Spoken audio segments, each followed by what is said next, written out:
and do your prayers, Eddie. Come on. Welcome, horror fans. I'm John with the good, the bad, and the scary. And today we're going to be looking at the good, the bad, and the scary of 1998's Pumpkinhead film. Tom! Please open the door!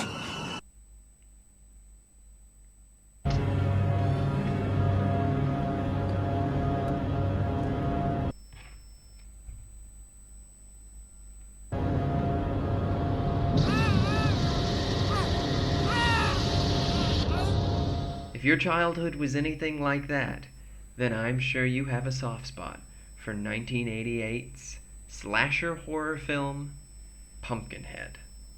You youngins, you stay put now, you hear? Yes, sir. What's good about the film? Well, there's a lot that's good about this film, hence why it's gathered a cult following. So, if you like scary monsters that come out of pumpkin patches, you're gonna like this film.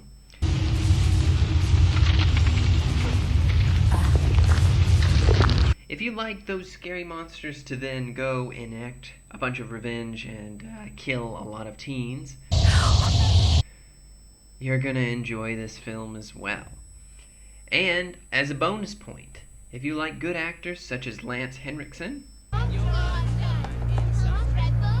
you're probably, I'm not gonna say for sure, but probably going to enjoy this film.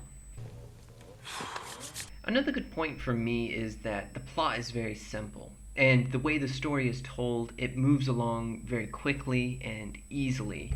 It doesn't really waste your time. Right from the beginning, we're introduced to Pumpkinhead. We know that he goes and enacts revenge for people who summon him. We also know that Ed Harley, right at the beginning, when he's a young child, knows of this Pumpkinhead and sees what he can do. So from that point onward, it's quite understandable that when Ed Harley, the widowed father, loses his only son, when these teens come to his shop and they're playing with their motorbikes and run into his son and kill him, it makes sense why he would want to, call forth this demon to go and enact revenge for him. What you ask? Got a powerful prize. I guess what makes that a good point is it's not one of those slow-burning films. You don't have to wait until the very end of the film to actually see Pumpkinhead. You don't have to, things don't get moving, in the last 15 minutes for the most part. But I think that is also something that I consider to be one of the bad parts of the film as well, which I'll also discuss. So now that we're at the bad segment of the video, I can expand on that point a little bit further. One of the things that got to me was it is a good plot, as I said. It's simple and I enjoyed it. But what kind of bothered me was Ed Harley's reaction to his son's death. He goes right straight to, seeing his son is dead in the ground. He picks him up, and instead of, perhaps going to a doctor, calling the police, telling them, hey, these guys have done this, can you go get them? Even try and reach out for that type of help, he just goes straight to, well, I'm gonna murder them now. One of the good points was that there's no lag in the pace. It doesn't really slow down, but it also created a dynamic that made it a little bit too breaknecking. We didn't get to see the characters fully develop, which is not something you normally do in a slasher film. But the way that they were portrayed, such as Joel, the kid who was responsible for killing Billy, we see him go through a conflict where he's already on probation and he doesn't want to go to jail for killing this kid, and at the same time he kind of comes to his senses at one point. I mean, this is after he's knocked out his friends, he's held them hostage for the most part. He gets a conscience and decides that he wants to call the police So some of the character development, in my personal opinion, didn't entirely work, but I would have preferred to seen it fleshed out a little more. I mean, if there was that opportunity. Hell do you think you're doing? And now for the scary.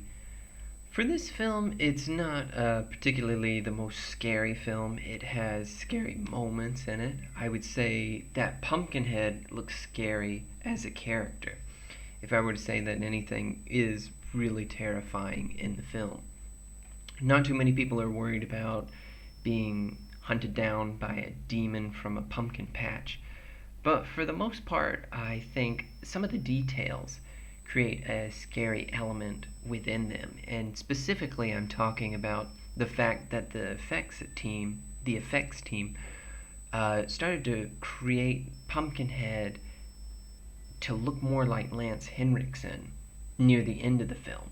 So the idea of this demon being drawn out by you, and slowly he starts to look more like you, and that's where the lines get blurred. You know, where do I stop and where does this thing begin? And to scare me in the film was that a lot of the teens didn't actually deserve to be hunted down by Pumpkinhead. Of course, there was one in particular, Joel, that I think most audience members think, oh, this guy, you know, he has it coming to him. But what makes it very conflicting is there is this moment where he decides, you know, I've done something wrong. I should call the cops. And more so, as I watched, I felt a bit uncomfortable because I thought, man, isn't this a bit excessive? Like, I know it must be very tragic to lose your only child, and that can't be replaced. A human life cannot be replaced. But going about and slaughtering everyone in your path, basically, that was even just gathered around that area at the time, to me, it started to get a bit disturbing, and that was a scary element of the film. Let it finish. No, you gotta stop it. So Pumpkinhead is a film from the 80s era that is a bit more ambitious than its execution allows. I think that the writers and directors really did think through what they were going to do, but perhaps it didn't come across fully, even though all of the elements are there. It's a good film to watch. It won't take much time. You're not going to be disappointed for the most part, especially if you're just looking to see what this Pumpkinhead demon creature fella wants to do. So, thanks for coming by. If you like these sorts of videos, you can click the subscribe. I think the subscribe is this little triangle. You can just click that one on the side of the video. But that's up to you. Well, until next time. See you later, horror fans. Won't protect you till you're dead. Just a glimpse from Pumpkinhead.